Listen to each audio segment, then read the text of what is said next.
ಬರೇ ಪತ್ರೋಳಾರ್ಸಕ್ ಮಂದಿ ಹಿಂಗ್ ಬಡದಾಡ್ತಾನ ಗೊತ್ತಾಗವಲ್ತು. ಶರಣ್ರಿ ಎಲ್ಲ ಕನ್ನಡ ಮಂದಿಗೆ. ನಾನಿವತ್ತು ಸಿನ್ನೂರಿಂದ ಕುಷ್ಟಗಿ ತಾಲೂಕಿನ ವಣಗೇರಿಗೆ ಹೊಂಟಿದ್ದೆ. ಯಾಕಂದ್ರೆ ಇಲ್ಲಿ ಜಾತ್ರೆ ಇತ್ತು. ಬಸ್ ಸ್ಟ್ಯಾಂಡ್ ಬಂದ್ ನೋಡಿದ್ರೆ ಮಂದಿ ಬಾಳನೇ ಇತ್ತು. ಹಂಗೆ ಬಸ್ ಹತ್ಕೊಂಡು ನಮ್ ಕಾಲೇಜ್ ನೋಡ್ತಾ ಹೊಂಟೆ.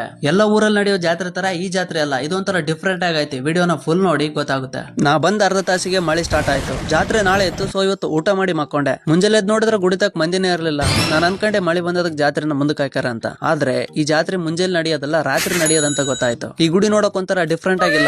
ಎಲ್ಲ ಗುಡಿಗಳಿಗೆ ಗಾಡಿ ಕಟ್ಟಿರ್ತಾರ, ಆದ್ರೆ ಇದಕ್ ಮಾತ್ರ ಗ್ಲಾಸ್ ಫಿಟ್ಟಿಂಗ್ ಮಾಡಾರ. ಈ ದೇವ್ರಿಗೆ ಗುಡಿ ಎಲ್ಲ ಬೇಡ ಅಂತ, ಊರಿನ ದೇವ್ರ ನಂಗೆ ಬಿಡಕ್ ಬರಲ್ಲ ಅಂತ ಹೇಳಿ ಜನ ಗೋಪುರ ಕಟ್ಟಿ ಗ್ಲಾಸ್ ಫಿಟ್ಟಿಂಗ್ ಮಾಡಾರ. ಜಾತ್ರೆ ರಾತ್ರಿ ಕಡೆ ಇರೋದ್ರಿಂದ ಊರ್ ಸುತ್ತಾಡಿಕೆ ಮಾಡ್ಕೊಂಡೆ. ಈ ಊರ್ ನೋಡ್ತಾ ಇದ್ರೆ ಹಳೆ ಕಾಲದ ಪಿಕ್ಚರ್ ನೋಡಿದಂಗ ಆಗುತ್ತೆ. ಯಾಕಂದ್ರೆ ಹಳೆ ಕಾಲದ ಮನೆಗಳೆಲ್ಲ ಹಂಗಂಗೆ ಅಲ್ಲೆಲ್ಲೇ ನೋಡಕ್ ಸಿಗ್ತಾವ. ರಾತ್ರಿ ಕಡೆ ಮಳೆ ಬಂದಿದ್ರಿಂದ ಎಲ್ಲಾ ಜಾತ್ರೆ ಸಾಮಾನ್ ರೆಡಿ ಮಾಡಕ್ ಚಲೋ ಮಾಡಿದ್ರು. ಇಲ್ಲಿ ನಿಯಮಗಳು ಏನೇನದಾವ ಎಲ್ಲ ಒಂದೊಂದಾಗಿ ಚಲೋವಾಗಿದ್ದು. ಹಂಗ ಮುಂದೊಂಟೆ ಅಲ್ಲಿ ಇನ್ನೊಂದು ಗುಡಿ ಕಾಣ್ತಿ. ಹೋಗಿ ನೋಡಿದ್ರೆ ನೋಡೋ ಬಗ್ಗೆ ನಿಮ್ಗಿಲ್ವೋ ಅಥವಾ ತೋರ್ಸೋ ಬಗ್ಗೆ ನನ್ಗಿಲ್ವೋ ಗೊತ್ತಿಲ್ಲ, ಎಲ್ಲ ಮುಚ್ಚಿಬಿಟ್ಟಿದ್ರು, ಒಳಗಡೆ ಬಿಡಂಗಿಲ್ಲ ಅಂತ. ಯಾಕಂತ ಗೊತ್ತಿಲ್ಲ. ಹಳೆ ಕಾಲದ ಊರಾಗಿಂತವೆಲ್ಲ